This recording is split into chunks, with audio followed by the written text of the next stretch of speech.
প্রিয় শিক্ষার্থী বন্ধুরা, আশা করি সবাই ভালো আছো। আমি সাঈদ হাসান সাঈম। সবাইকে রসায়ন ক্লাসে আরো একবার স্বাগত জানাচ্ছি। গত ক্লাসে আমরা ব্যাপন, নিঃসরণ, গলন, স্ফুটন, ঘনীভবন ইত্যাদি বিষয় নিয়ে আলোচনা করেছিলাম। আজকের ক্লাসে আমরা বরফে তাপ প্রদানের লেখচিত্র নিয়ে আলোচনা করব। লেখচিত্রে আমরা x অক্ষ বরাবর সময় এবং তাপ শোষণ, y অক্ষ বরাবর তাপমাত্রা যেটা -40 থেকে শুরু হয়েছে, তারপর -20, তারপর 0, তারপর 20, তারপর 60, তারপর হচ্ছে 80, হ্যাঁ? তারপর 40, তারপর 60, তারপর 80, তারপর 100, তারপর 120, 140 এভাবে বৃদ্ধি পেতে থাকবে। এখানে কি লিখেছি আমরা দেখি।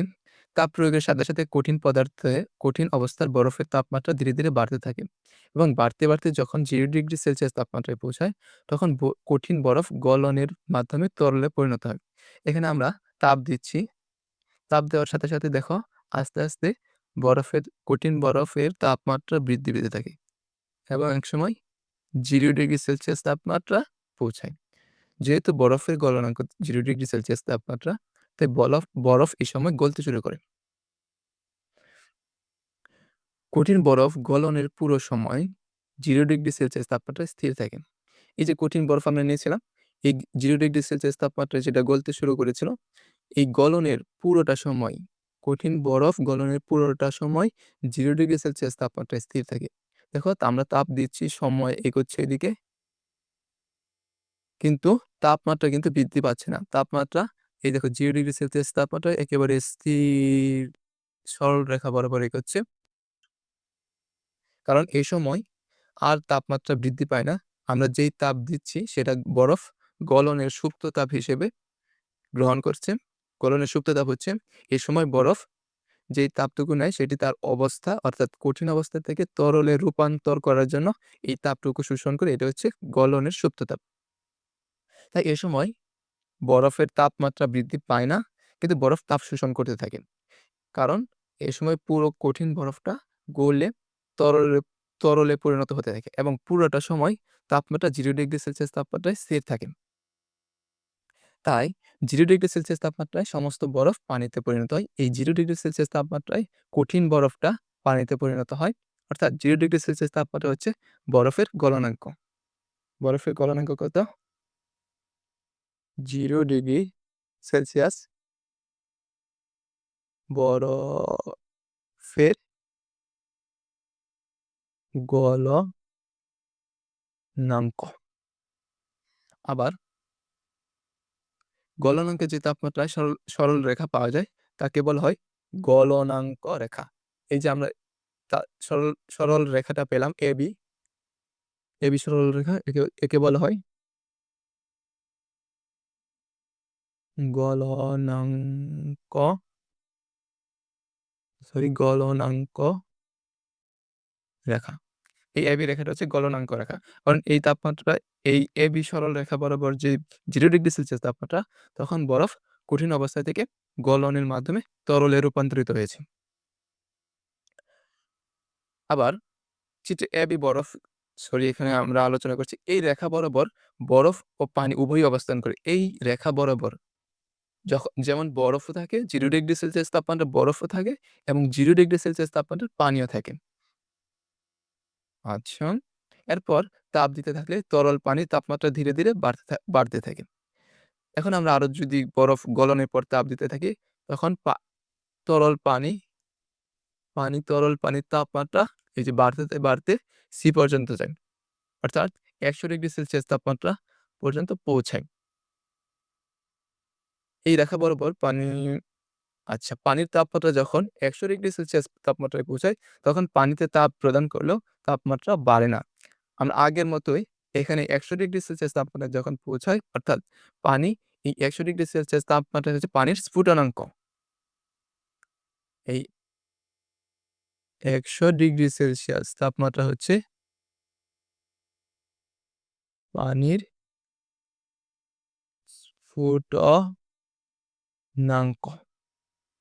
তাই এই অবস্থায় তরল পানিকে যদি আমরা তাপ প্রদান করি, সে তাপ শোষণ করবে সুপ্ত তাপ হিসেবে এটা হচ্ছে সুপ্ত তাপ হিসেবে পানি তাপ শোষণ করবে C থেকে D পর্যন্ত। এ সময় পানি বাষ্পে পরিণত হতে থাকবে। এখানে ১০০°C তাপমাত্রার ১০০°C এর পানি প্লাস বাষ্প উভয়ই থাকবে। একদিকে পানি বাষ্প হতে থাকবে, এ আরেকদিকে আমরা তাপ প্রদান করতে থাকবো। কিন্তু তাপমাত্রা এই ১০০° তেই স্থির থাকবে। এই সরল রেখাকে বলা হয়, এই সরল যে রেখা এটাকে বলা হয় স্ফুটন রেখা, স্ফুটনাঙ্ক রেখা।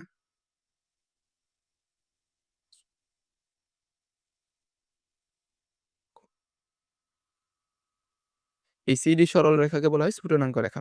এই অবস্থায় পানি তাপ শোষণ করে কিন্তু তাপমাত্রা বৃদ্ধি পায় না। ১০০°C তাপমাত্রা স্থির থাকে। এই স্থির থেকে পানি বাষ্পে পরিণত হতে থাকে। যেহেতু এখানে বাষ্পে পরিণত হতে থাকে, তাই এখানে পানিও থাকে, বাষ্পও থাকে এবং উভয়ের তাপমাত্রা ১০০°C থাকে। এভাবে যখন D পর্যন্ত সময়ের সাথে, সাথে তাপ শোষণ করতে পুরো পানিটা যখন বাষ্পে পরিণত হয়, তখন আমরা আরো যখন তাপ দিতে থাকি, পানির তাপমাত্রা স্ফুটন রেখা, এটা হচ্ছে স্ফুটন রেখা।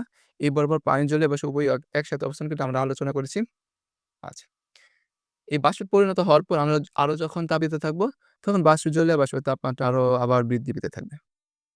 এটা হচ্ছে এখানে ঘটনা। আমরা যদি আরো একবার আলোচনা করি যে এখানে কি ঘটছে? এখানে আমরা ১ম এ কঠিন বরফকে তাপ দিচ্ছিলাম। তাপ দিলে যখন 0°C তাপমাত্রায় পৌঁছায়, তখন বরফ গলতে শুরু করে এবং তাপমাত্রা বৃদ্ধি না পেয়ে পুরোটা বরফ গলে তরলে পরিণত না হওয়া পর্যন্ত 0°C তাপমাত্রায় থাকে এবং সম্পূর্ণ বরফ তরলে পরিণত হওয়ার পর আবার তাপমাত্রা বাড়তে থাকে এবং ১০০°C তাপমাত্রায় পৌঁছায়। ১০০°C তাপমাত্রা হচ্ছে তরলের স্ফুটনাঙ্ক। এই ১০০°C তাপমাত্রায় পানি বাষ্পে পরিণত হতে থাকে এবং সম্পূর্ণ বাষ্পে পরিণত না হওয়া পর্যন্ত তাপমাত্রা ১০০°C থাকে। এই অবস্থায় এই CD সরলরেখা এই অবস্থায় পানিও থাকে, বাষ্পও থাকে এবং যখন সম্পূর্ণ পানি বাষ্পে পরিণত হয়, তখন আমরা যখন আরো তাপ দিতে থাকি, তখন বাষ্পের তাপমাত্রা আস্তে, আস্তে আরো বৃদ্ধি পেতে থাকে। আচ্ছা। এখন আমরা পড়ব বিপরীত অবস্থা। ওই যে আমরা জলীয় বাষ্প পেয়েছিলাম, তাকে এবার আমরা শীতল করব। আচ্ছা। জলীয় বাষ্পকে ক্রমান্বয়ে শীতল করা হলে প্রাপ্ত ফলাফলের গ্রাফ পেপার x অক্ষে সময়, x অক্ষ বরাবর সময়, y অক্ষ বরাবর তাপমাত্রা নিয়ে লেখচিত্র অঙ্কন করা হলো। আচ্ছা, এখানে আমরা লেখচিত্র দেখি। এখানে হচ্ছে x অক্ষ বরাবর সময়, y অক্ষ বরাবর হচ্ছে তাপমাত্রা নিয়েছি। এখানে আমরা দেখতে পাই, লেখচিত্রে দেখা যায় শুরুতে জলীয় বাষ্পের তাপমাত্রা ১৪০°C। এই যে এখানে শুরুতে জলীয় বাষ্পের তাপমাত্রা হচ্ছে ১৪০°C এবং ধীরে, ধীরে তাপমাত্রা শীতল করা হলে যখন তাপমাত্রা ১৪০ থেকে কমে ১০০°C তাপমাত্রায় পৌঁছায়, এই যে আমরা যদি শীতল করতে থাকি অর্থাৎ তাপ অপসারণ করি, তখন ১০০°C থেকে তাপমাত্রা ১০০ তে নেমে আসে। এই অবস্থায় জলীয় বাষ্প পানিতে পরিণত হওয়া শুরু করে। এই অবস্থায় জলীয় বাষ্প পানিতে পরিণত হওয়া শুরু করে। এই যে এই অবস্থায় বাষ্প থেকে পানি শুরু করে এবং তাপমাত্রা এই ১০০ তে স্থির থাকে যতক্ষণ না পর্যন্ত পুরো জলীয় বাষ্প পানিতে পরিণত না হয়। আমি আবার বলছি, এখানে জলীয় বাষ্প তাপমাত্রা যখন ১০০ তে পৌঁছায়, তখন জলীয় বাষ্প পানিতে পরিণত না হওয়া পর্যন্ত, পুরো জলীয় বাষ্প পানিতে পরিণত না হওয়া পর্যন্ত এখানে তাপ অপসারণ করা হলেও আর কখনো তাপমাত্রা কমে না। যখন পুরো জলীয় বাষ্প পানিতে পরিণত হয়, তখন তাপমাত্রা আবার কমা শুরু করে। এখানে হচ্ছে পুরোটা পানি, পানি। এভাবে পানির তাপমাত্রা যখন পানির তাপমাত্রা যখন 0°C এ এসে পৌঁছায়, তখন পানি বরফে পরিণত হতে থাকে। এই অবস্থায় পানি বরফে পরিণত হতে থাকে। এখানে তাপমাত্রা অপসারণ করা হলেও গল 0 ডিগ্রি তাপ অপসারণ করা হলেও তাপমাত্রা হ্রাস পায় না। কারণ বরফে এ সময় পুরো পানি বরফে পরিণত হতে এখানে তাপমাত্রা স্থির থাকে। যখন পুরো পানি পুরো পানি কঠিন বরফে পরিণত হয়, তখন আবার তাপ তো আমরা অপসারণ করছি, সবসময় অপসারণ করছি। তাপ অপসারণ করার সাথে, সাথে তাপমাত্রা কমতে থাকে। এখানে এই ঘটনায় বলা হয়েছে, যখন পানির তাপমাত্রা 0 ডিগ্রি সেলসিয়াস তাপমাত্রায় পৌঁছায়, তখন তরল পানি কঠিন বরফে পরিণত হওয়া শুরু করে। এরপরেও পানিকে ঠান্ডা করা হলে তাপমাত্রা আর কমে না। সমস্ত তরল পানি কঠিন বরফে পরিণত হওয়ার পর আবার ঠান্ডা করা হলে বরফের তাপমাত্রা 0 থেকে কমতে থাকে। চিত্রে -0 ডিগ্রি সেলসিয়াস তাপমাত্রা পর্যন্ত বরফের তাপমাত্রা দেখানো হয়েছে। আচ্ছা, এবার আমরা আলোচনা করব পাতন এবং ঊর্ধ্বপাতন। পাতন জিনিস কি? যে প্রক্রিয়ায় তরলকে তাপ প্রয়োগে বাষ্পীভবন প্রক্রিয়ায় বাষ্পে পরিণত করা হয়। আবার উক্ত বাষ্পকে শীতল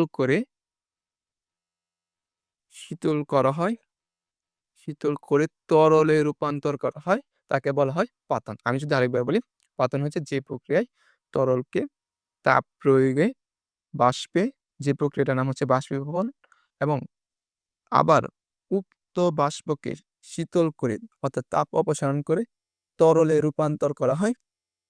ওই প্রক্রিয়াটাকে পুরো প্রক্রিয়াটাই হচ্ছে পাতন। পাতন হচ্ছে বাষ্পীভবন এবং ঘনীভবনের যোগফল। অর্থাৎ আমরা প্রথমে কোনো একটা তরলকে তাপ প্রয়োগ করে বাষ্পে পরিণত করব, এবং তারপর ওই বাষ্পকে তাপ অপসারণ করে আবার তরলে পরিণত করব। এই পুরো প্রক্রিয়াটার নাম হচ্ছে পাতন বা ডিস্টিলেশন। আচ্ছা, আরেকটা প্রক্রিয়া হচ্ছে ঊর্ধ্বপাতন। যে প্রক্রিয়ায় এটা হচ্ছে খুবই গুরুত্বপূর্ণ। ঊর্ধ্বপাতন প্রক্রিয়াটা 3টা স্টার। যে প্রক্রিয়ায় কোনো কঠিন পদার্থকে তাপ প্রয়োগ করলে তরলে পরিণত না করে, এটা খুবই গুরুত্বপূর্ণ।